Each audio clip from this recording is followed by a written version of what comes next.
Hey, Dr. C, how you doing today? Thank you for joining me. Today we're going to talk a little bit more about age. Age. Now we've talked about different aspects of age in the past. Had a nice program about do you want to live to be 100? We explored some of the places that had a lot of people who lived to 100. We talked about ageism. That is discrimination against aged people. So we talked about this several times in the past. Of course, we talked about the last things that you needed to know. We talked about being an executor of a will, all sorts of things about age. But we never really dealt into aging itself. Very interesting history. And of course, a lot of modern stuff as well. I remember back in grammar school, they had a fellow by the name of Juan Ponce de Leon. He was a Spanish explorer. Landed in Puerto Rico. Well, it wasn't Puerto Rico back then, but that island anyway, in 1508. Not bad. Came back again in 1513, landed in Florida, in the area of St. Augustine, Florida. Juan Ponce de Leon. He actually was the first governor of now Puerto Rico as well. Otherwise, very checkered history with Ponce de Leon. The people in St. Augustine, Florida, feel they had the very first Thanksgiving because the people who came from Spain on the boats, about 800 people, made friends with the Indians, and they had a ceremony, a mass, and food afterwards. That was in 1565. Long time before the Pilgrims had their Thanksgiving with the Wampanoag Indians in 1621. So, interesting little tidbits. But all that has to do with Ponce de Leon, because he, in the textbooks, back when I was in grammar school, the textbooks told me he was looking for the fountain of youth. A magical fountain of youth that would transform a lot of your cells back to where they were. You regain your youth. That's been a long time before that they talked about that sort of thing. In fact, it even goes back 5 centuries BC, where they talked about the river of paradise, Alexander the Great, all sorts of different people who were looking to become younger. So, that's a whole topic in itself, but nevertheless, let's go and explore it a little bit. First of all, we always explore something with a definition. What is the definition of aging? Aging. It's a series of physiologic changes that result in a reduction of biologic functions. You're not able to function as you did before. And it is a gradual and progressive thing, and in many cases, irreversible. Those are the important things to know. So there is, number one, a loss of tissue function, and we need to talk about that. There are various aspects of aging. Of course, there's the chronologic age, the number assigned to you. Okay, I'm 81. I wish I were 81. I'm 84. Chronologic age.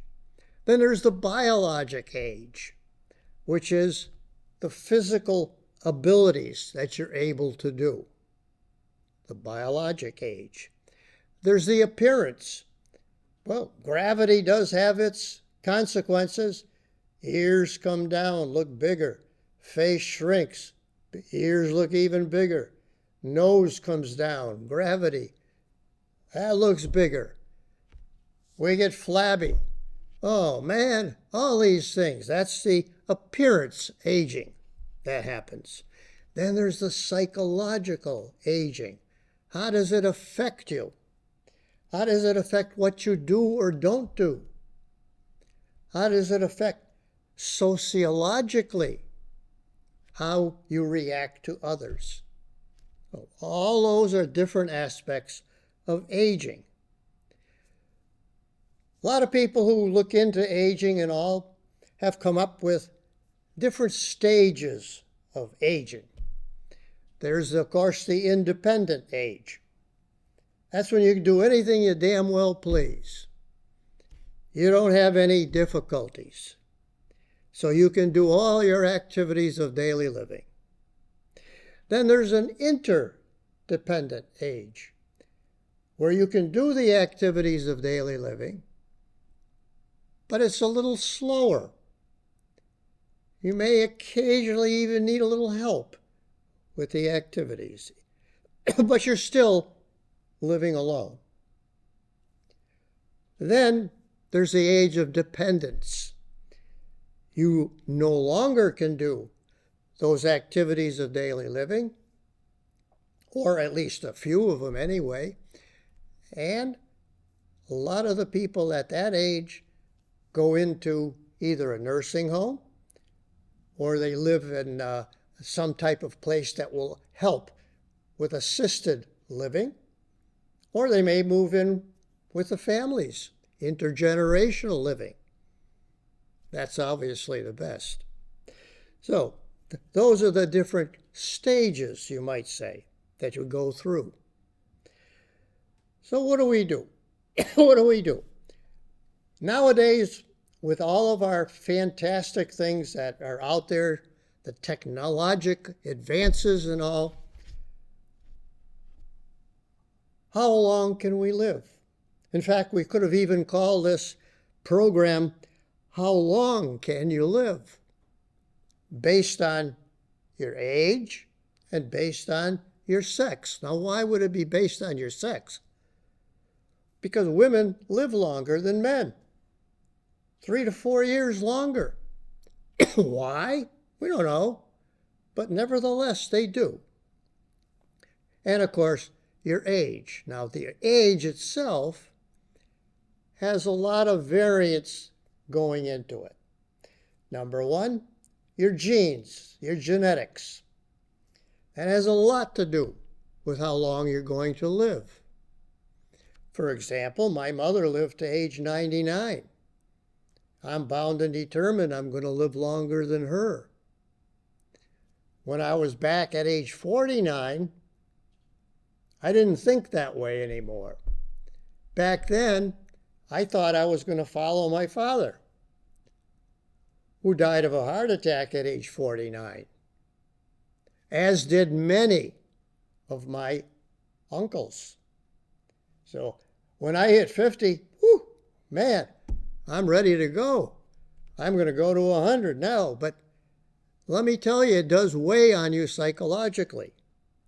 Okay, so genetics probably, if you looked at the whole picture of aging, genetics contributes roughly 35 to 40% of how long you're going to live. Not bad, 35 to 40%. So if you had good genes, you're going to live longer. Simple as that. So that's only one aspect. Obviously, there's a lot of things that you can do that will influence how long you're going to live. Those are the little things that we're going to talk about. So there's a lot of theories of aging. And nowadays, with our technologies, we're beginning to hone in more and more and more down to tissue level, cellular level, subcellular level, chemistry level, way down to the electrons in our atoms in our body. That's pretty scary stuff. But this is where the research is going. So, what are the things that contribute then to our whole aging process? Well, let's deal with them one by one. Number one, our DNA. But is the DNA in all of the cells in our body exactly the same? No, it's not. The DNA in the mitochondria of the cells in our body. Now, what are the mitochondria? They're the energy packets that are in the cells. They're the ones that convert that glucose and the fats into energy, ATP, energy. That's in the mitochondria. The mitochondrial DNA comes from the egg, the mother, not from the father, the mother. So mitochondrial DNA is different from the regular nuclear DNA. Okay, what about the DNA in the mitochondria? It does change as you age. No question it does. And it changes in many ways. Number one, you can get mutations. You can get mutations in any DNA. That's how the viruses exist. That's how they continue to propagate, etc., etc. So, nuclear DNA has a lot of mutations, as does mitochondrial DNA. Now, what if that DNA changes before you're born?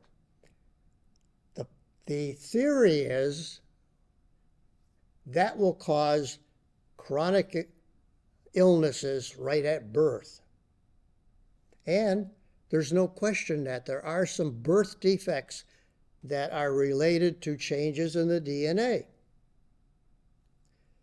That is very much all these theories are in the infancy. They're all in the infancy. So far we've only talked about the mitochondrial DNA.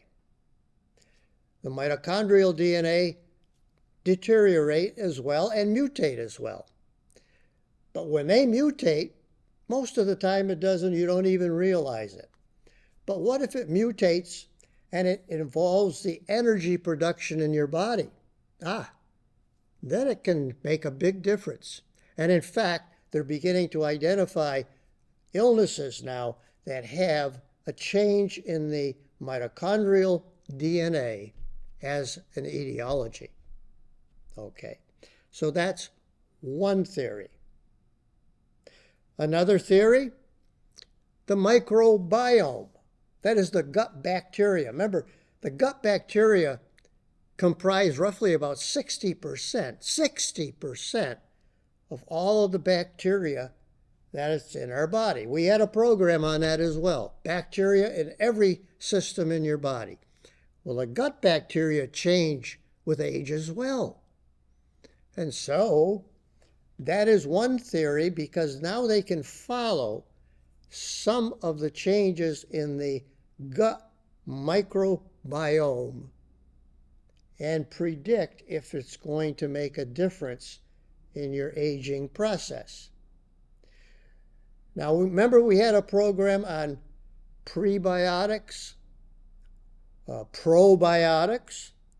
Now there's a thing called postbiotics, which are the metabolic results of the bacteria in the gut.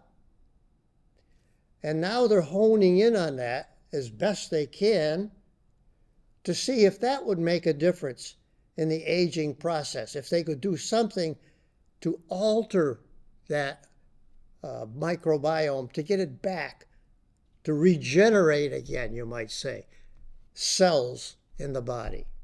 So that is another theory. Another theory, a little telomere. Now, what the heck is a telomere? They're little protein structures at the end of your chromosomes. Remember, we get 23 chromosomes from the father, 23 from the wife, 46 chromosomes. Every one of those chromosomes has a telomere at the end, just like aglets. Now, you may not even realize the name aglets. Well, if you have shoelaces, at the ends of the shoelaces, there's little plastic tubes called aglets. Well, this is just like a telomere. And they deteriorate with time. They get shorter as you age, those telomeres. They may even reach a critical shortage so that they're not functioning well, and they expose the DNA then to all of the things that are in that cytoplasm now, and that can injure the DNA. Now, what are those things that they can get exposed to? Well, they're called free radicals. Now, what the heck is a free radical? Well, if you're a chemist, you know that the free radicals are simply atoms that have electrons in the outer coat, protons, neutrons in the center. These electrons on the outside always need to be paired. Two electrons. Now, if you lose an electron, you got to look for another one, so that you have to pair up with your electrons. And so, free radicals roam around and try to pair up, and if they roam around and they pair up with that DNA, they can injure and alter the DNA and cause problems. Could be cause a cancer, all sorts of different things that it can do. So that's also one of the theories of aging, is shortening of those telomeres. Shortening of the telomeres. Another theory in aging is stem cell exhaustion. Now, you've heard of stem cells. Now, originally, stem cells, which are in our bone marrow, can mature into anything. They're omnipotent. They can turn into a blood cell, they can turn into a liver cell, they can turn into whatever your body happens to need. They're stem cells. And so, one of the theories is that as we age, you get fewer stem cells, and the stem cells are no longer working like they used to. And so that's called stem cell exhaustion. If they can change the stem cells and make them again work, you could actually get younger again. Interesting, isn't it? Creating new stem cells. Now, there was I believe, a Japanese researcher who looked into that into quite a bit more into that. I don't remember his name, something like Yokohama, but nevertheless, he identified 4 genes that we could use, and those 4 genes seem to be related to longevity. And the reason that they are related to longevity, if you took those genes and you delivered you first of all isolated them, delivered them into older cells. How do you do that? With a viral vector. Viruses can enter in and carry in with it that particular Yokohama gene, okay? And that gene had the ability then to propagate like it used to when it was younger. Now, that's a very interesting theory, and a lot of research is being done using that particular theory and technique. Stem cell exhaustion. Now, there's another one that's called the epigenetic alteration theory. Now, what does epigenetic mean? Any gene that we have has to be able to express itself. And so in our body, we have things that will help to express that gene.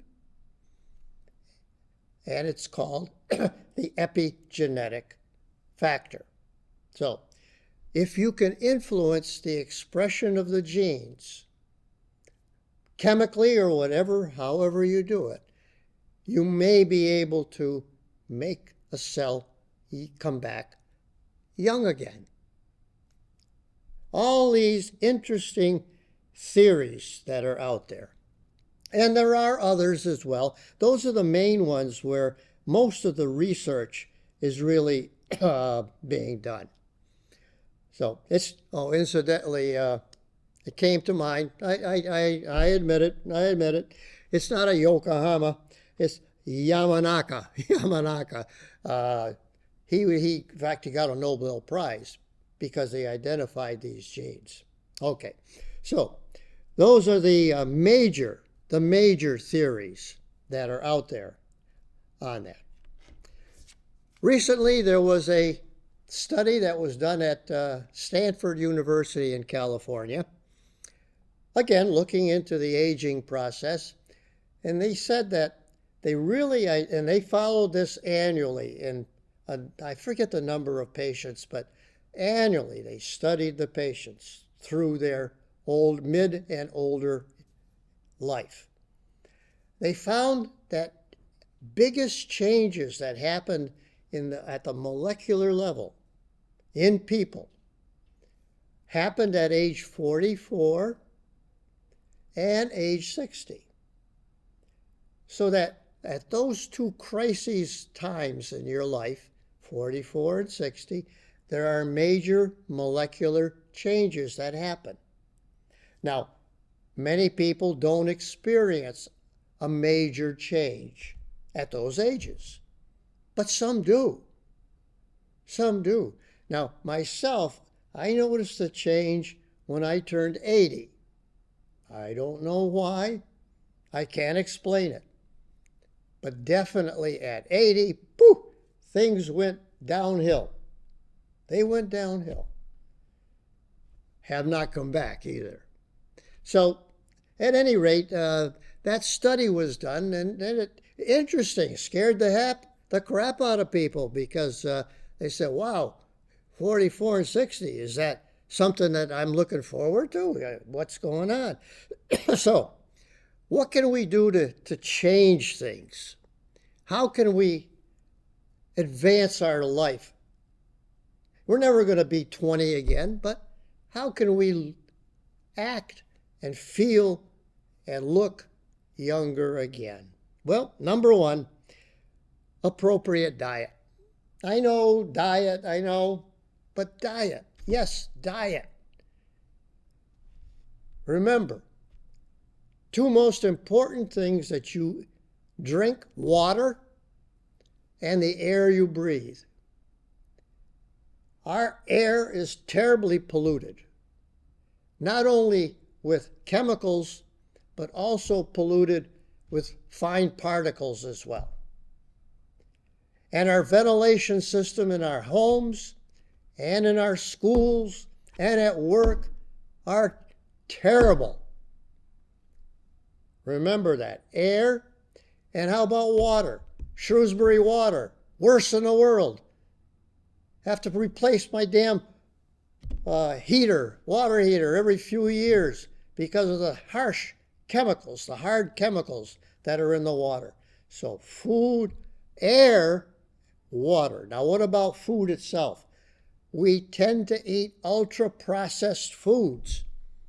We tend to eat foods that are coming in from all sorts of places in the world where pesticides are used, chemicals are used. Plants eat them up. They eat these things up.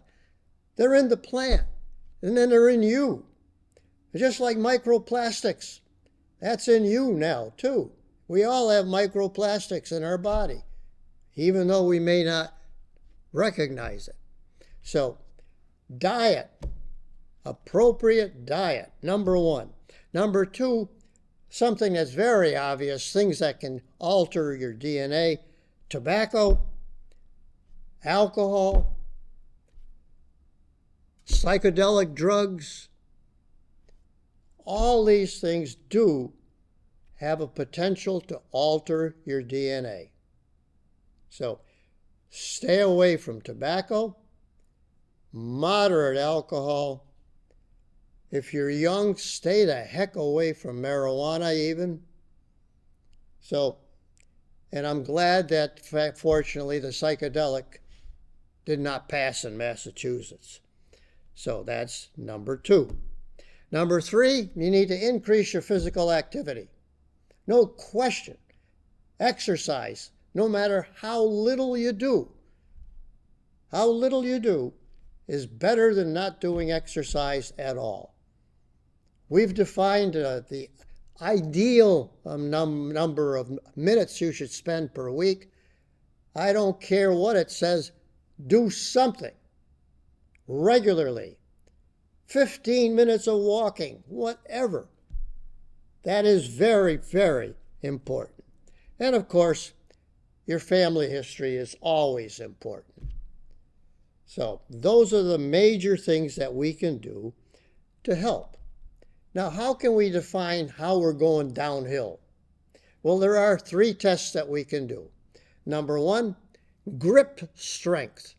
There's a thing called a dynamometer. You can squeeze it. Tells you the grip strength. That goes down as you age. Test your grip strength. Very important. Number 2, how many times can you go from a sitting position to standing without using your hands? You need to be able to do it for 30 seconds. Okay, sit to stand. And number 3, standing on one leg. Now, I taught you how to do that by transferring your weight to the other leg, and you can hold it for 30 seconds if you have learned that technique. Okay, I guess I could probably talk forever about this, and there's a lot of research being done on aging at the present time. This is Dr. C. Have a good day.